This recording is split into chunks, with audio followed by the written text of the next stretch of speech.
You have to become more aware of your body.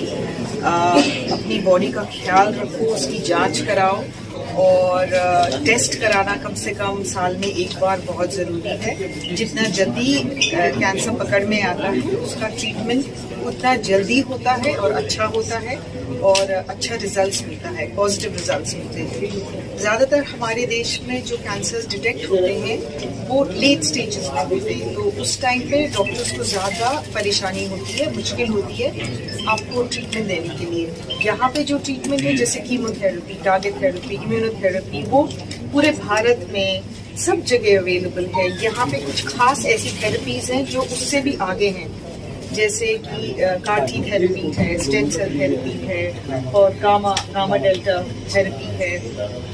तो ये उससे भी एडवांस थेरेपीज हैं जो यहाँ अवेलेबल है थाने में, इनके सेंटर में। तो ये बहुत खास बात है।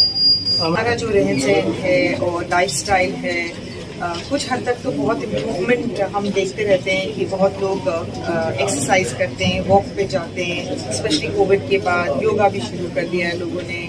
और अब आई थिंक सोशल मीडिया पे देखते हैं कि क्या खाना चाहिए क्या नहीं, और आई थिंक थोड़ी एजेंसीज भी एक्सपोजे करने में बहुत आगे बढ़ गई हैं। आप जैसे जर्नलिस्ट जाके स्टिंग ऑपरेशंस करते हैं जहाँ मिलावट होती है, पनीर में इतनी मिलावट हो रही है और तेल में, और मैंने तो कल देखा राई के दाने भी जो होते हैं वो किसी केमिकल से बने हुए हैं। तो बहुत अच्छी जगह से आप अपना जो शॉपिंग है वो आप खास देख के शॉपिंग करें और मतलब सही खाना खाएं, एक्सरसाइज करें, ज़्यादा स्ट्रेस नहीं लें। स्ट्रेस से भी बहुत फ़र्क पड़ता है बॉडी के ऊपर, हार्मोन्स ऊपर नीचे हो जाते हैं स्ट्रेस से।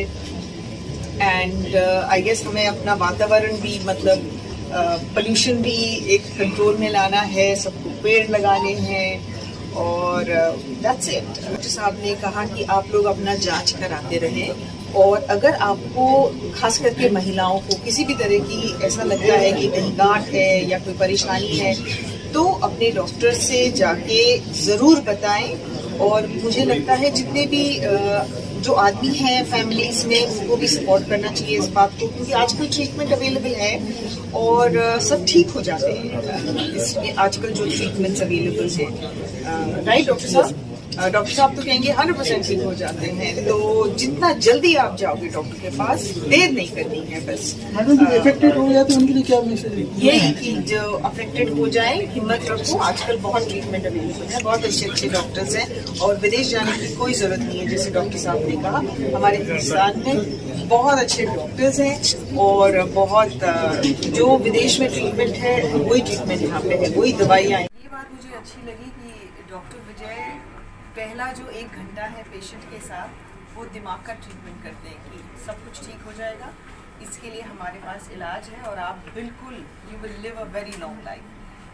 ये अश्योरेंस देना एक कैंसर पेशेंट को बहुत इम्पोर्टेंट होता है, क्योंकि सबसे पहले जब आप वर्ड कैंसर सुनते हैं तो आप यही सोचते हैं कि पता नहीं कितने दिन रह गए हैं। बट आजकल कैंसर ट्रीटमेंट में बहुत आधुनिक टेक्निक आई है। तो जैसे कि ये जो इन्होंने यहाँ पे शुरू किया है, ये एशिया का मतलब इंडिया का तो फर्स्ट है कार-T के लिए, स्टेम सेल्स के लिए और एक और थेरेपी गामा डेल्टा थेरेपी और जीन थेरेपी। तो इन सब चीज़ों से बहुत ऑप्शंस मिलते हैं पेशेंट को। तो आई थिंक इनके यहाँ जो भी आएंगे वो स्वस्थ होके जाएंगे। और आज thank you first of all आप सब हमारे सनक कैंसर इंस्टीट्यूट जो इंडिया का सबसे पहला GMP सेटअप है कार-T सेलुलर थेरेपी ट्रांसप्लांट करने के लिए आप आए, इसलिए मैं आपका आभारी हूँ। देखिए जैसे मैडम ने सर ने बताया कि कैंसर बहुत बार बहुत कारणों के कारण होता है।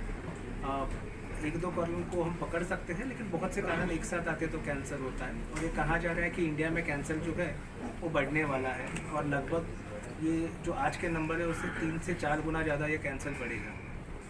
अवेयरनेस ना होने के कारण हमारे पेशेंट्स लेट स्टेजेस में आते हैं और उस कारण से पेशेंट्स के इनिशियल ट्रीटमेंट के सक्सेस रेट्स उतने अच्छे नहीं होते। तो सबसे पहला इन्फॉर्मेशन और मैसेज ये है कि ज़्यादा अवेयरनेस होनी चाहिए। जैसे मैडम ने कहा कि खुद के बॉडी की सेल्फी डॉक्टर्स को दिखाइए ताकि ये कैंसर जल्दी पकड़ा जाए। अभी क्योंकि ये लेट स्टेजेस में आते हैं तो इनिशियल ट्रीटमेंट्स के बाद बहुत बार फेलियर आ जाती है और मरीज़ निराश हो जाता है कि अभी मैं ठीक होऊंगा या नहीं होऊंगा। ऐसे इसमें इस सिचुएशन में अभी बहुत सारी नई दवाइयाँ आई है, इम्यूनोथेरेपी की दवाइयाँ, टारगेटेड थेरेपी की दवाइयाँ, उसी तरह सेलुलर थेरेपीज आई है, CAR-T की दवाई आई है, allogeneic CAR-T, autologous CAR-T, T cell receptor therapies, gamma delta therapies. ये ऐसे एडवांस स्टेजेस में भी पेशेंट्स को होप देती है कि इनकी बीमारी कंट्रोल में आ सकती है और इनका लाइफ स्पैन है जो अच्छी तरह से एक्सपांड हो सकता है और साथ में क्वालिटी ऑफ लाइफ, मतलब मरीज़ की क्वालिटी का लाइफ काफ़ी अच्छी रहती है। अभी नॉर्मली ये बहुत सारी इनमें से जो ट्रीटमेंट्स हैं जो मैंने बताई, ये विदेशों में अवेलेबल थी और ये काफ़ी ज़्यादा महंगी होती थी, मतलब 6 करोड़ से लेकर 8 करोड़ तक होती थी।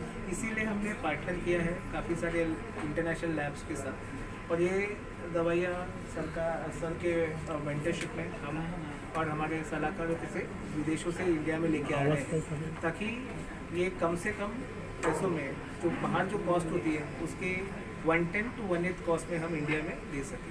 आइडिया हमारा ये है कि ये एडवांस कैंसर थेरेपीज़ के लिए आगे चल के किसी को भी इंडिया के बाहर जाना ना पड़े। पहला सेंटर हमने थाने में चुना था क्योंकि मुंबई की तरफ काफ़ी ज़्यादा एडवांस हॉस्पिटल्स अवेलेबल हैं और बहुत बार इन ट्रीटमेंट्स में पेशेंट्स को आजू बाजू में रुकना पड़ता है। तो ये ऐसी जगह चुनी गई थी जहाँ पे आजू बाजू में पहाड़ है, तो मरीज़ को देख के पॉजिटिव वाइब एनर्जी आती है, रहने की फैसिलिटीज़ यहाँ पे सस्ते में हो जाती है और पेशेंट कभी भी वॉकिंग करके अस्पताल में आके ये ट्रीटमेंट कर सकता है। बहुत ही जल्द इसका सेकंड सेंटर खाड़ में आएगा और उसके बाद पूना में और दिल्ली में, क्योंकि ये फैसिलिटीज़ इस तरह के एडवांस कैंसर थेरेपी की फैसिलिटीज़ इंडिया में अवेलेबल नहीं है। तो हमें कोशिश करने वाले हैं कि अगले 5 साल में ऐसे 12 से 15 सेंटर्स अक्रॉस इंडिया है और आगे चल के ये जो दवाइयाँ आज हम बाहर से ला रहे हैं 2026 तक हम कोशिश कर रहे हैं और हमारे साइंटिस्ट फ्रेंड्स के साथ कि ये इंडिया में ही बनाई जाए, क्योंकि अगर ये इंडिया में बनाई जाएगी तो ये कॉस्ट जो आज 110 to 1/8 इंडिया में है वो और कम होकर 128 to 125 हो जाएगी और ये कॉमन पब्लिक के एकदम रेंज में आ जाएगी। सर अगर आप ये बोलना चाह रहे हैं कि किस वजह से कैंसर होती है, ऑलमोस्ट 2/3 कैंसर जो है ना वो हमारे लाइफस्टाइल से रिलेटेड है। लाइफस्टाइल का मतलब क्या हुआ कि हम सिगरेट टोबैको लेते हैं कि नहीं, अल्कोहल लेते हैं कि नहीं, हमारी सेडेंटरी लाइफस्टाइल है कि नहीं, हम एक्सरसाइज करते हैं कि नहीं, हमारी वेट का क्या है। अगर इन चीज़ों का ध्यान किया जाए तो हमारे देश में करीब 14 लाख के आसपास कैंसर होते हैं, तो ऑलमोस्ट 2/3 कैंसर ना हो। तो ये इम्पॉर्टेंट है कि अपार्ट फ्रॉम जो कि हम सोचते हैं मिलावट की वजह से है, वो भी इम्पॉर्टेंट है, लेकिन बहुत सारी चीज़ें हैं जो हमारे हाथ में, जो हमारे इंडिविजुअल के हाथ में है, जो कि अगर हम ध्यान करें तो मेजॉरिटी कैंसर ना हो। जैसे कि हेड एंड नेक कैंसर होता है, वो head and neck cancer almost main में देखा जाए तो हाफ द कैंसर जो है ना वो टोबैको से रिलेटेड है। तो टोबैको ना हो तो कैंसर ना हो आते हैं। तो बहुत सारी चीज़ें जो हमारे हाथ में है, जो कि as a individual as a society हमें ध्यान करना चाहिए। जैसा मैडम भी एम्फसाइज कर रही है, काफी बड़े शब्दों में लिखा होता है हानिकारक है, लेकिन